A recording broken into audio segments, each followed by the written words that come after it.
Felicidades al ingeniero Luis López por los conocimientos y la excelente explicación y los videos presentados en su ponencia de la luz torrencial del sector El Castaño del 17-10-22. De verdad, felicitaciones. Tiene por aquí una pregunta que ya que se abre el ciclo de preguntas, podemos utilizar el momento para hacerla con usted. La ingeniero Norlis Elandria, profesora de la Universidad de los Andes, lo felicita y le pregunta, caracterizar la respuesta de las cuencas en términos de la variabilidad hidrológica y sedimentaria bajo diferentes escenarios de influencia antropogénica puede ser debido al cambio climático. Bueno, para responder a esa pregunta tenemos que tener datos, ¿no? Y examinar los datos históricos y ver cómo, si ha habido alguna tendencia al cambio en el tiempo, ¿no? Es indudable pues que todos los científicos coinciden en que el cambio climático se va a manifestar en un incremento en la intensidad y en la frecuencia de los eventos extremos, ¿no? O sea que los eventos extremos, a lo mejor la media no varía, pero los picos, ¿no? Van a variar, los eventos van a ser más intensos, las tormentas, las sequías van a ser mayores, ¿no? Se puede esperar eso, pero para dar respuestas concretas tenemos que tener datos y registros de datos muy grandes para poder analizar, ¿no?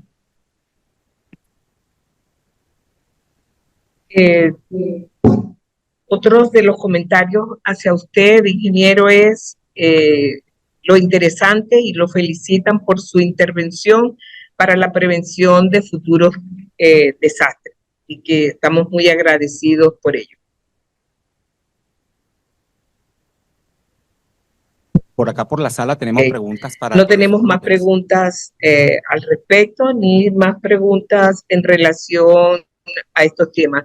No sé si en la sala tienen alguna pregunta para cualquiera de las ponencias y para el profesor Luis López, que se encuentra en el micrófono. Sí, por acá por la sala tenemos dos preguntas para el académico José Luis López y tenemos una pregunta también para el ingeniero Álvaro Villarino. Vamos a comenzar, por supuesto, con las preguntas para el doctor José Luis López. Una que formula Ricardo Maincon. No, disculpa si no... Maincon, perfecto, gracias, muchas gracias por aclarar.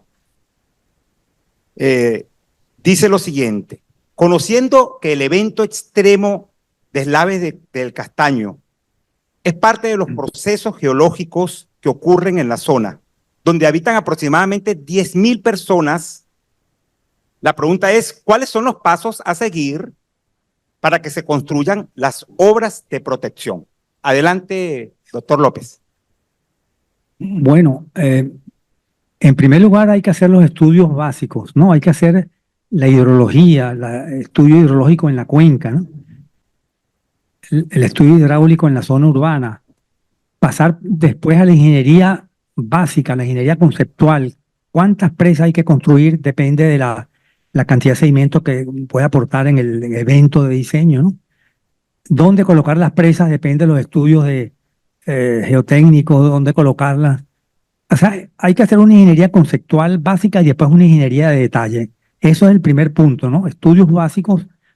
Y la segunda fase sería, una vez que tengamos la ingeniería de detalle ya lista y conozcamos los costos que involucran estas obras, que pueden salir solamente del estudio de ingeniería de detalle, hay que proceder entonces a la construcción y hay que conseguir fondos. Estos son gastos realmente enormes, tienen que ser financiados por el Estado o por financiamiento internacional, ¿no? Pero esos serían los pasos: estudios básicos, ingeniería conceptual, ingeniería de detalle, estimación de costos y bueno, buscar el financiamiento con organismos del Estado o internacionales, ¿no? Muchas gracias, académico José Luis López. Tenemos otra pregunta dirigida a usted. La formula Héctor Lantén, que es de la Escuela Técnica San José Obrero, que envió una nutrida representación hoy a la sala Lamentablemente ellos se acaban de ir, y yo quería darles una cordial bienvenida, pero bueno, la escucharán tal vez con la grabación posteriormente. La pregunta es, en realidad son dos preguntas. Una que nos vamos a hacer todos, no nada más hacia usted, sino a todos nosotros, y es ¿por qué se construye un poblado en valles con esas características? Pero vamos a la otra pregunta que creo cuya respuesta es un poquito más concreta y después usted responde las dos. Pregunta si las evaluaciones previas de esas zonas fueron erróneas o es que no se realizaron. Adelante, académico José Luis. Bueno, ¿por qué se construyen estas zonas? Eso es algo que uno se pregunta usualmente y yo creo que fundamentalmente nosotros no hemos mantenido una memoria histórica, ¿no? No hemos conservado la memoria histórica de los eventos que han ocurrido en el pasado. Han ocurrido en muchas oportunidades. La historia en el estado Vargas, hoy estado La Guaira, es enorme, eventos torrenciales que ocurrieron hasta recientemente, el año 51, y sin embargo esas mismas zonas fueron ocupadas por urbanismo, teniendo el año 51 una historia de un evento torrencial que llenó de sedimentos todos los abanicos y las gargantas. Entonces, yo creo que esa es la primera razón. No tenemos la memoria histórica, no hemos conservado los recuerdos de esos eventos pasados y hay que trabajar en ese sentido, difundir estos conocimientos, hacerlos el conocimiento de las autoridades, el conocimiento de que estos eventos han ocurrido y se van a repetir con mucha frecuencia en el futuro y más ahora con el cambio climático. Creo que no se han hecho estudios básicos también fundamentales para poblar una zona como el Castaño. Se han debido hacer estudios hidráulicos en las quebradas, porque esas quebradas se invadieron sus cauces, se restringió el cauce. Entonces, ahí los puentes fueron muy pequeños, ahí no hubo estudios hidráulicos, no se consideró las quebradas en el diseño del urbanismo que se hizo, si mal no recuerdo, en los años 50 o 60, el organismo del Castaño, ¿no? Creo que ya respondí. Sí, perfectamente, perfectamente respondido. Muchísimas gracias, doctor José Luis López. Por acá tenemos una pregunta dirigida al ingeniero Álvaro Villarino. Bueno, tenía una pregunta para el ingeniero Luis López, pero no importa, se puede hacer posterior. Se le acerca el micrófono al doctor José Luis López, él está aquí con nosotros todavía, si así prefieren. Puede formularla, adelante. Ok. Bueno, siguen las felicitaciones para el ingeniero Luis López y la ingeniero Mariela Gómez lo felicita por su excelente trabajo y gracias por ser una fuente inagotable de aportes a la disminución del riesgo. ¿Qué diferencia entre el comportamiento hidráulico tendría si el fondo fuese no móvil? Perdón, no entendí si el fondo fuese. No móvil. Ok. Bueno, esa es una posibilidad de hacer las estructuras de canalización con un fondo en concreto, por ejemplo, eso se ha hecho, pero es más práctico y más económico permitir que el fondo móvil del lecho se mantenga en la canalización y solamente hacer el recubrimiento concreto en los taludes, en las márgenes de la canalización, no en el fondo. El fondo se puede proteger con una especie de traviesas separadas a una cierta distancia, 20, 30 metros, para proteger el fondo de la erosión. Pero recubrir todo el lecho de la canalización con concreto se ha demostrado que no ha dado buenos resultados en las quebradas de Vargas.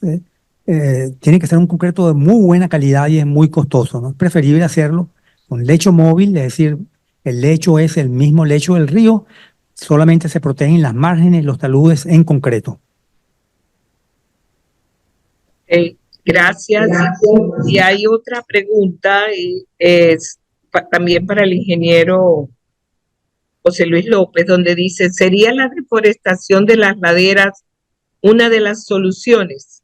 Esa pregunta la hace el ingeniero Rafael David. La reforestación de la ladera oeste que tuvo, bueno, eso yo creo que ayudaría por supuesto a tener un recubrimiento más resistente a la erosión del suelo. Eso sería un factor positivo. Sí, la reforestación de la ladera oeste porque allá hay un problema, no solamente que la ladera está denudada, sino también tiene altas pendientes, ¿no? Entonces, yo creo que sí, eso es positivo, por supuesto, para evitar la erosión excesiva del suelo y a lo mejor también se pueden utilizar unas técnicas para reducir un poquito la pendiente de los taludes, ¿no? Bueno, por acá ya terminamos con las preguntas para el profesor José Luis López. No sé la otra pregunta que había en la sala. Sí, cómo no, vamos a formularle entonces una pregunta que está dirigida al ingeniero Álvaro Villarino, que la formuló Héctor Lantén, de la Escuela Técnica San José Obrero de Caracas. En realidad son dos. Si puede comentar un poco acerca de los códigos que se usan en África y en Asia. Y una pregunta, si es posible lograr, si cree usted que es posible lograr un código único. Buenas, ¿se me escucha? Se escucha perfecto. Adelante. Bien.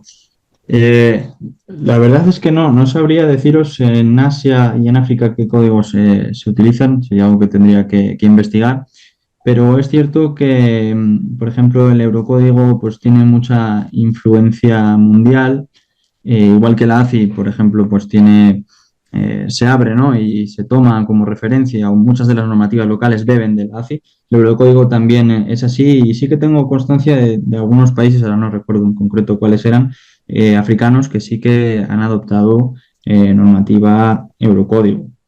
Respecto a la segunda pregunta, bueno, sería lo ideal, ¿no? Yo creo que sería lo ideal que al final todos trabajáramos con la misma normativa. Sería la mejor manera de entendernos todos y hablar de lo mismo. Quizá agilizaría también todos los procesos. Al mismo tiempo creo que también es complicado, porque hay un factor aquí muy, muy grande que es la tradición, ¿no? La manera de hacer las cosas que tiene cada país o cada región, y eso al final pesa mucho en la formación de las normativas. Pero bueno, es cierto que bueno, se van acercando y al final se van globalizando. Por ejemplo, en Europa, pues todos los países europeos están intentando sumarse al eurocódigo. Y bueno, ejemplo de lo que he hablado, pues aparecen siempre conflictos, ¿no? En aspectos concretos, chocando la tradición nacional de cada país con la normativa europea. Así que bueno, sería lo ideal, pero creo que puede ser algo complicado. Muchísimas gracias. Ya por acá en la sala no tenemos otra pregunta.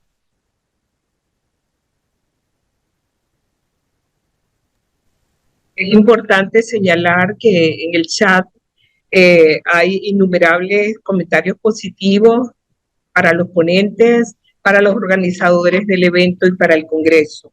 Nos han llegado muy buenos comentarios que nos transmiten mucho entusiasmo para seguir organizando eventos como este que tanto necesitamos en nuestro país. Así que en nombre del comité organizador y la moderadora del día de hoy, les doy gracias a todos aquellos que han brindado esos excelentes comentarios.